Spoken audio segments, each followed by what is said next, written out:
તો બોટાદમાં કડદા વિવાદ પછી હવે પોલીસે રૂટીન ચેકિંગ શરૂ કર્યું છે। હળદર ગામે પોલીસે રૂટીન ચેકિંગ શરૂ કર્યું। ખેડૂત પોલીસ વચ્ચે ઘર્ષણ પછી ગામ છાવણીમાં ફેરવાયું છે। જૂનાગઢ રેન્જ આઈજી નિલેશ રાજડિયાએ હળદર ગામની મુલાકાત લીધી। બોટાદ એસપી સહિત પોલીસનો કાફલો ગામમાં હાલ બંદોબસ્તમાં ગોઠવાઈ ચૂક્યો છે। બોટાદમાં કડદા વિવાદ જે જોવા મળ્યો ને ત્યારબાદ હવે પોલીસે આ રૂટીન ચેકિંગ છે તે પણ શરૂ કર્યું છે। હળદર ગામ પોલીસ છાવણીમાં ફેરવાયું હોય તેવા દ્રશ્યો જોવા મળ્યા। બોટાદ એપીએમસીમાં કડદાને લઈ ખેડૂતો દ્વારા બોટાદના હળદર ગામે મહાપંચાયતનું આયોજન કરાયું હતું।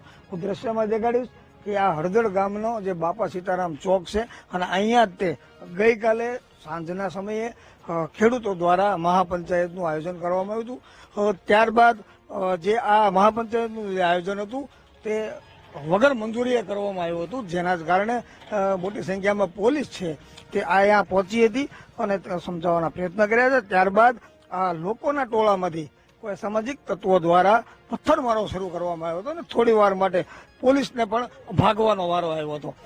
ત્યારબાદ મોટી સંખ્યામાં પોલીસ કાફલો પહોંચ્યો હતો, લાઠીચાર્જ હળવો કરવામાં આવ્યો હતો, સાથે સાથે ટીયર ગેસના સેલ પણ છોડવામાં આવ્યા હતા અને જે લોકોએ પથ્થરમારો કર્યો છે તેવા અનેક લોકોને પોલીસે અટકાયત કરી છે, કોમ્બિંગ પણ કરવામાં આવ્યું હતું। હાલ આ ગામની અંદર જે મામલો છે એ શાંત છે। મોટી સંખ્યામાં જે પોલીસ બંદોબસ્ત છે એ ગામની અંદર ગોઠવી દેવામાં આવ્યો છે। કહી શકાય કે હળદર ગામ જે છે એ પોલીસ છાવણીમાં ફેરવાઈ ગયું છે। બંદોબસ્તની અંદર ડીવાયએસપી, એસપી, પીઆઈ, પીએસઆઈ સહિતનો મસ્ત મોટો એટલે કે ભાવનગર, અમરેલી અને બોટાદ આ ભાવનગર રેન્જના ત્રણેય જિલ્લામાંથી પોલીસ કાફલો પણ ગોઠવી દેવામાં આવ્યો છે।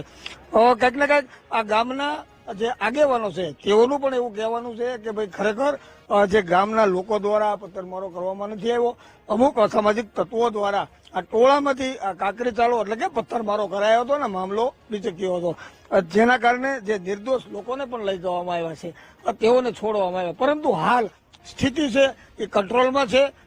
મોટી સંખ્યામાં કોઈ અનિચ્છનીય ઘટના ફરીવાર ન ઘટે તેને લઈ ચુસ્ત પોલીસ બંદોબસ્ત ગોઠવી દેવામાં આવ્યો છે। Raju Baraiya, VTV news, Botad.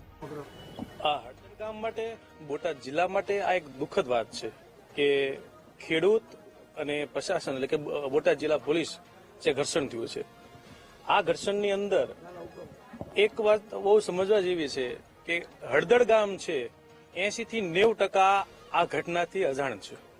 હળદર ગામના આગેવાનો આ મીટિંગનું કે આ આયોજનનું કોઈ પ્રી પ્લાનિંગ નહોતું। હા, એક વાત એમ જરૂર કહેશું કે જે ઘટના બની છે એ ઘટનાની અંદર હળદર ગામના નિર્દોષ લોકો આમાં આવી ગયા છે। અમે પોલીસ પ્રશાસન, બોટાદ જિલ્લા કલેક્ટર ઓફિસ દરેક જગ્યાને અમે વિનંતી કરીએ છીએ, રિક્વેસ્ટ કરીએ છીએ કે હળદર ગામની અંદર જે નિર્દોષ લોકોને લઈ ગયા છે એને છોડી આપે।